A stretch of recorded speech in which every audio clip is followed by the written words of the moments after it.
বিমানের বিশেষ সুবিধা ফিরিয়ে দিলেন খালেদা জিয়া। যাত্রীদের অসুবিধার কথা চিন্তা করে বিমানের বিশেষ সুবিধা ফিরিয়ে দিয়েছেন সাবেক প্রধানমন্ত্রী খালেদা জিয়া। বেগম খালেদা জিয়া দীর্ঘ ৪ মাস ২৮ দিন পর ৫ই মে সোমবার দেশে ফিরছেন তিনি।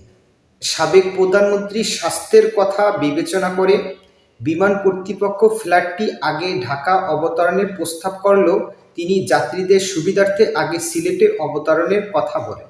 বিএনপির চেয়ারপারসন বিমান বাংলাদেশ এয়ারলাইন্সের একটি রেগুলার বিমানে চড়ে দেশে ফিরছেন খালেদা জিয়া।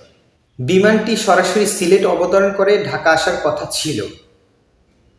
বিমান কর্তৃপক্ষ ফ্লাইটটি আগে ঢাকা অবতরণের প্রস্তাব করলেও তিনি যাত্রীদের সুবিধার্থে প্রস্তাবটি নাকচ করে দেন।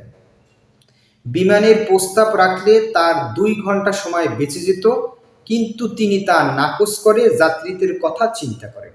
দর্শক, এইরকমই তো দেশের প্রধান হওয়া উচিত, দলের প্রধান হওয়া উচিত, যে কিনা ব্যক্তি স্বার্থ রেখে দেশের জনগণের স্বার্থের কথা সবার আগে দেখবে। ঠিক সেই কাজটি করেছেন বেগম খালেদা জিয়া।